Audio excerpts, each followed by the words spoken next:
What's up guys, welcome back to another Meet Your Maker video, where in this video I thought I would do a base building tutorial and show you guys how the building works in this game when it comes to just building your own stuff, setting up traps and everything like that.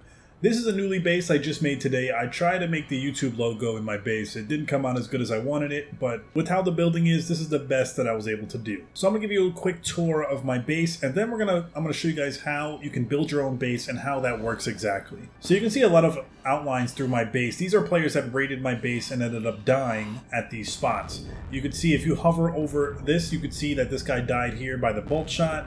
He died here by the incinerator. Also by the incinerator, which is pretty cool. After someone dies by raiding your base, you just collect their stuff that they drop. So we'll just do a quick tour. So when you first walk in, I got the incinerators here. I have these lava cubes up here with another incinerator here. I try to make it in a ramp so it's kind of unnoticeable if they're focusing, on the ground floor traps. And then we make our way up here. And I have holographic cubes. So when they walk on this spot, these holographic cubes will disappear and they should get burnt up by my incinerators from both sides. Obviously, a lot of good players will avoid those, but then we lead up to here where I have a whole row of holographic cubes. And once those holographic cubes disappear, I have my army waiting on the other side. So having a base full of soldiers is actually really good because they can be very effective, especially when big groups together.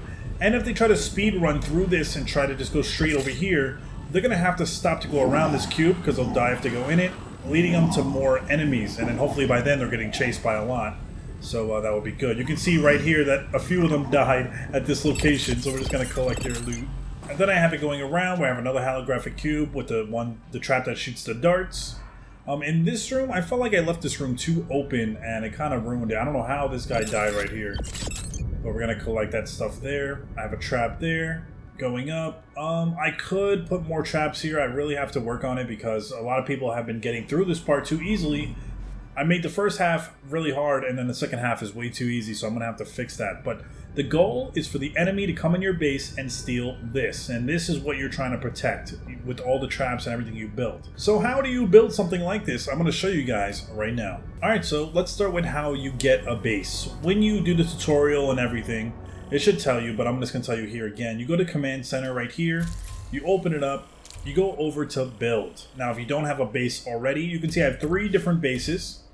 All different difficulties. I have one that's just a regular, one that's like a dangerous one, and then I have one that is brutal. Brutal, you obviously have more room to work with. You have more capacity to put more traps down and everything like that. But if you don't have a base already, what you would do is go to Claim New Burial Site, and here you can actually buy a plot location. Obviously the more capacity the better, but we're just gonna buy Rivers Grove, for example. Once you know what you want, you would hit claim and then boom, you own it. So now you go back to build and you will see your thing right here, and then we're just gonna hop on in. Now when you spawn in build mode, you're automatically gonna see a hovering piece. You can get rid of this by hitting the hide preview, and you can double tap jump, that way you can fly. So once you spawn in, you'll see a little like random bedrock and just cubes everywhere, and some of them you can delete, like if you want to delete this red one here and stuff like that, but these bedrocks you cannot delete these, so these are stuck there. So you would have to build around them or get creative with that. And I should mention, the point of this video is just to show you how the building works, not exactly how to build an advanced trap base. I can do that in the future. I'm still trying to learn how to build a good base myself, but once I get better at it, I'll definitely make a video on how to build an advanced, good quality design base. So the rule when it comes to building is, like I said, the enemy has to come and steal this from your base. You cannot pick this up and put it anywhere else. You have to, whenever you buy a plot of land, it's going to be in a random location and you have to build around it. So the best way you could do this is to build from inwards out. So let's say if I wanted to build like, something around this, you can do, it's going to be a little sloppy here. You can delete that. And then if I wanted to build like a wall, you could do something like that and just build like a little hallway or something and get creative. Now here's the issue when it comes to building around. You have to always have a connectable path from the entrance, from this machine right here. You have to have a path going from this machine to your generator thing. And if you were to cut off the path, you could see it would take a new path. But if you get rid of all pathways, then it won't be able to connect and you will not be able to make your base active until you do an actual connection walkway. Opening up the menu, you have different types of blocks. All of them are just really for cosmetics purposes. None of them do really anything different.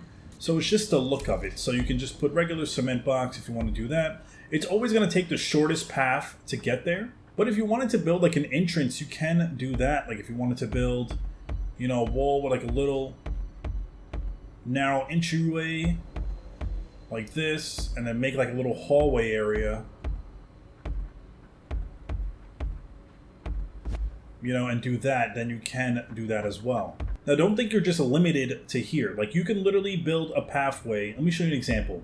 So if you want to build a pathway coming from over here, like you want to build a tunnel coming from there, have them walk all the way down here. We're going to connect this. We're going to switch our shapes. If you press whatever the button is to change your shape, you can do that. And build a ramp that goes down.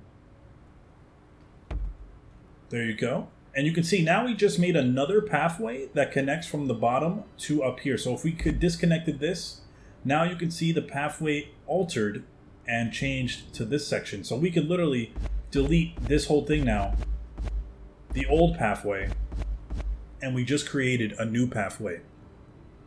So you can always play around with this. Like if you want to build and have the tunnel go all the way on this side, have it go all the way around, come all the way back around, and then connect. You can make whoever's raiding your base walk even longer. You can make like a maze. You can do a lot of separate stuff. As long as there's a pathway from that little machine out there to this thing, it doesn't matter where they come from. Just make sure there's a valid connection. Another thing I really love that they did was when you have the block here, if you hold down the place button and you move over, you can do 3 at a time, which is really, really cool. Also, another thing you can do, let me show you. So for example, if you wanted to do a whole front wall, what you can do is hold the button here and you can build like that. You just place the whole wall down and then you can do again for the second row. And then you can just keep doing that. Or you can just rise it up. Look how high you can go. By just holding down the placement button, I hit up on my pad. And there's definitely a lot of possibilities that you can do with this and just saves you a lot of time from just placing blocks one by one. So yeah, if you always want to play around with it, you can. You can see now we changed the pattern to where it comes up here. So you can have it like literally go in a whole maze. And it'll take some time getting used to on building around it and really coming up with something creative. You also want to keep track of how much this stuff costs per item. So per block is only 1 capacity. You can see on the top right, we're using 309 out of 2,500. Every time we use one, it goes up 1 point. Obviously, if you set up traps, they cost more. The bolt shots cost 50 per trap. This one costs 70 per trap, and the incinerator is 70 per trap. So you really have to be careful when it comes to traps. You can't just have an infinite amount of traps. You have to really be smart with your placement. Same goes with the soldiers, 50, 50, and 70, so you have to be really careful. Another thing I love that they have is decals. You can literally make your base look much nicer. Even if you use regular blocks like these, you can put stuff like this down and just give it some color and design to it, which is really nice. If you wanted to add lights to your base, you can go over to this section right here. And these are pretty much lights, and you can just place them around. So if you want to have it on the doorway here, like that, that's pretty cool. Or if you just want to disguise it as something else, if you want to just go from this plain concrete to something like this, make a room look like it's full of machines, which is pretty cool. I've seen some people have this one, which is nice. It's like an animated one. Makes it look more like an actual, like a factory. And then let's say you have your base built the way you want it. If you wanted to activate it so people can actually raid it, what you have to do is just press start, and here you have 4 different options. You can make your base active, you can put it into overdrive, you can make it inactive so no one can raid it right now, or you can do social. They have a prestige system, so the more raiders you kill in your base, so when people raid your base, the more times they die, the more points you will get, and you'll be able to prestige. It costs a little bit of coins to prestige, but when you do prestige, you get more XP and you get a little bit extra building capacity. I don't know the maximum prestige number, but it can be a good feature if you're trying to, get your capacity up little by little. And then last but not least, if you wanted to test your base after it was done, all you had to do is hit the start. On the bottom, it says test from start. You want to hit that button. It will load you in. And boom, we are now on my base as if I'm someone raiding my base, and we'll be able to test it out. So obviously, because I didn't really cover anything up, I could just go right here. They grab that from your base, and then they leave. And then these lights turn red, as I was talking about, which is a pretty cool effect. So you can have a really nice design, or so many. I've seen so many different types of bases, and it's actually quite impressive. But there you guys have it. Hopefully you guys enjoyed this video on the basic building guide of this game and how it really works.